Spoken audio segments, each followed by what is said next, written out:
Hubbud dunya ra'su kulli khati'atin. Cinta dunia itu adalah kepalanya segala dosa. Maksudnya sumber segala dosa. Bahwa hubbud dunya itu adalah sebagai bibit dari segala macam dosa. Hubbud dunya itu adalah biang keladi dari segala macam dosa. Waihaka qad jama'ta baina hubbud dunya wa baina takabburi. Ya, celakalah kamu wahai anakku, kamu telah mengumpulkan bersama-sama dalam dirimu antara cinta dunia dan kesombongan. Ya, cinta dunia, serakah dan sombong. Betapa engkau celaka wahai anakku ketika engkau menghimpun, ya, mempertemukan, kau simpan di dalam hatimu antara materialisme atau hubbud dunya dan takabur dan kesombongan. Ya, sombong atau takabur dengan materialisme bertemu di dalam hatimu, berbahaya sekali.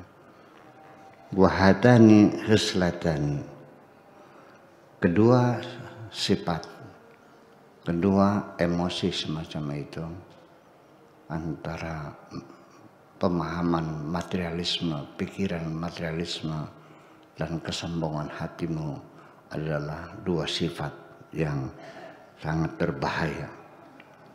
La yaflahu sahibuhuma in lam yatub minhuma. Tidak akan pernah berbahagia hidupnya, ya, ketika tidak pernah bertobat kepada Allah dari dua hal tadi. Bertobat karena materialisme yang ada dalam pikiranmu, ya, wa takabur dan kesombongan yang ada dalam hatimu itu. Ya, paling tidak nyaman. Orang yang pikirannya materialisme, serba duit itu sendiri sudah sangat berbahaya.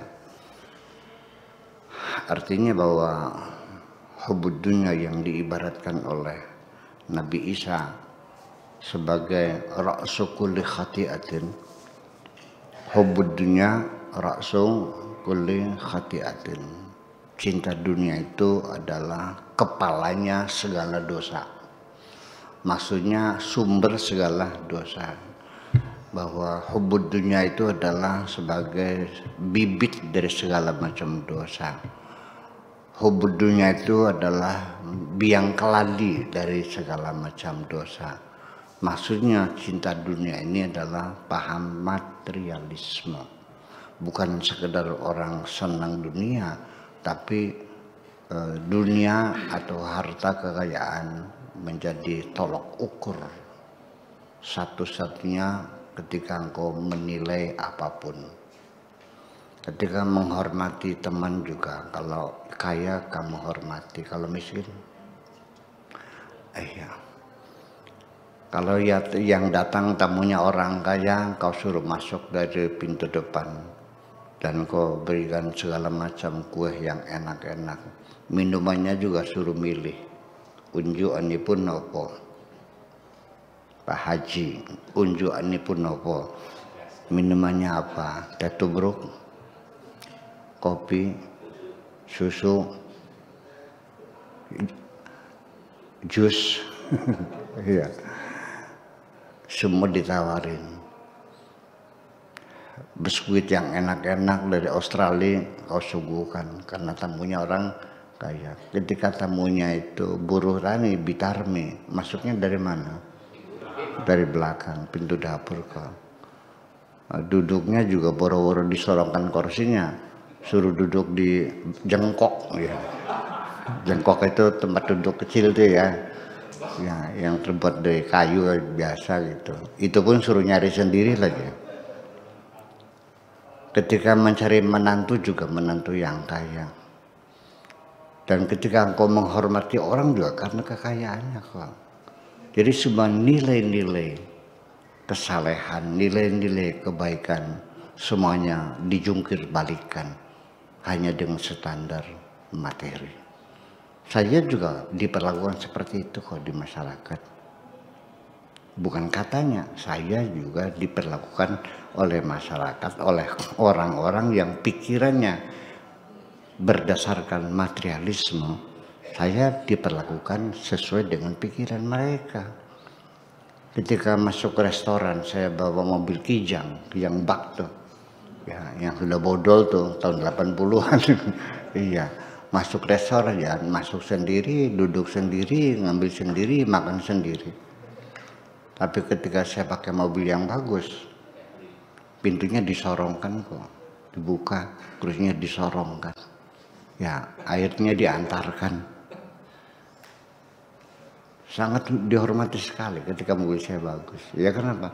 Karena orang itu berpikiran materialisme. Karena saya dianggapnya kaya, maka saya dihormati. Jadi demikian, penghormatan palsu semuanya itu. Jadi yang ternyata bukan diriku yang dihormati, tetapi mobilku. Kamu ikhlas nggak di hal seperti itu? Nggak nyaman kok. Ya. Termasuk juga keilmuan. Kalau yang datang orang bodoh dihinakan. Kalau yang datang orang pintar dimuliakan. Dan itu menjadi doktrin di tengah-tengah masyarakat kita. Hormatilah ilmu seseorang. Padahal intinya penghormatan adalah kepada manusia. Nggak usah dikait-kaitkan dengan ilmunya, dengan hartanya, dengan turunannya, dengan jasanya dan sebagainya. Manusia hormatilah kita. Jadi kalau seandainya yang datang itu orang alim, kau hormati. Yang datang bodoh, kau hormati juga. Tetap hormati. Sekalipun dalam menghormati orang alim ada nilai plusnya kan gitu. Tapi ya sama-sama harus dihormati juga. Ya. Apalagi memperlakukan orang lain, anak sendiri saja, anak kita sendiri juga kita memperlakukan anak kita berbeda satu dengan yang lain berdasarkan materi-materi yang dimiliki oleh anak-anak kita. Anak kita yang kaya, yang berhasil mengumpulkan materi banyak, sudah punya rumah gedung, punya mobil mewah, istrinya cantik, jabatannya tinggi. Kita bangga kok. Tapi kalau anaknya yang miskin, kita malu ceritanya juga. Sehingga setiap hari orang datang yang kita ceritakan adalah anak kita yang kaya kok. Lagi-lagi cerita Hasan. Lagi-lagi cerita Hasan. Tetangga dari sebelah barat datang ke rumah, ceritanya Hasan. Baru beli rumah yang harganya 3 miliar. Langgar dari utara datang lagi, yang diceritakan Hasan juga, ya dapat beli mobil Mercy S500 yang harganya sekian miliar. Datang lagi tamu yang lain, yang diceritakan Hasan juga. Setiap hari yang diceritakan anak yang kaya kok. Padahal dia juga punya anak yang soleh, ya ngajar ngaji di musola, di kampung. Menjadi tokoh masyarakat yang disegani dan dihormati. Hanya saja dia miskin. Namanya Abdullah. Iya, karena miskin, sekali namanya Abdullah, dipanggilnya Dulek. Kita sendiri memperlakukan anak-anak kita berdasarkan materi. Itulah yang dimaksudkan hubbud dunya ra'si kulli khati'atin. Nilai-nilai kesolehan, nilai kepahlawanan, nilai kemanusiaan semuanya menjadi dijungkir balikan seperti itu. Dan betapa mudahnya kita menghinakan orang karena kemiskinannya. Itu yang jadi persoalan. Jadi harus kita pahami, bukan hubbud dunya, senang dunia. Ya kalau senang dunia saya juga senang dong ngeliat cewek cantik tuh. Saya juga pengen punya mobil yang bagus tuh. Betul nggak? Saya juga pengen punya rumah yang bagus, yang nyaman. Tetapi selagi itu tidak dimasukkan ke dalam hati, ya itu masih wajar. Yang menyebabkan terlarang itu ketika dunia sudah masuk ke dalam hatimu. Jadi gimana? Ya dunia itu coba dibatasi sekedar di kepala saja sampai tenggorokan. Jangan biarkan dunia ini turun ke bawah, masuk ke dalam hatimu itu. Itu aja persoalan. Paham nggak? Ya seperti itulah kira-kira. Kemudian yang kedua adalah kesombongan. Orang yang sangat materialisme juga sangat menyebalkan, sangat menjijikkan dan tidak menyenangkan ya. Kita sering dihinakan oleh orang-orang yang berpikiran materialisme. Ditambah dengan kesombongan, lebih menyebalkan lagi. Karena orang sombong itu paling sulit menghormati orang. Dia hanya menuntut pengen dihormati orang, tapi tidak pernah menghormati orang lain. Orang sombong itu paling sulit mengakui kebaikan orang lain. Orang sombong itu paling sulit menghargai jasa orang lain. Ya, kalau kita kembali kepada cerita iblis ya seperti itu. Padahal sudah jelas malaikat-malaikat mengakui bahwa Adam itu hebat, Adam itu pintar. Tapi iblis tetap mau bersujud enggak kan? Ya tetap dia mengatakan aku lebih baik daripada Adam. Karena aku dibuat dari api dan Adam dibuat dari tanah. Orang yang sombong melihat seseorang yang pintar saja, saya ceritakan. Ya, di hadapan orang yang pintar, ya katakanlah sudah jadi ustadz, jadi kiai, sudah jadi kiai besar.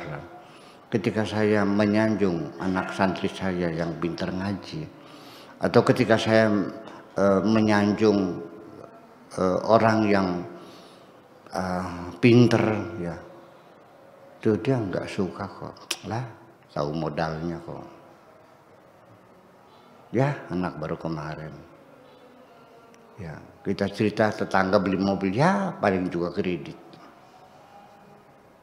Paling sulit orang sombong itu menghargai orang lain. Ya. Materialisme saja membuat kamu tidak nyaman, apalagi ditambah dengan kesombongan kau simpan di dalam hatimu itu. Ini pesan daripada Syekh Abdul Qadir Al-Jailani. Segeralah untuk itu, segeralah bertobat kepada Allah.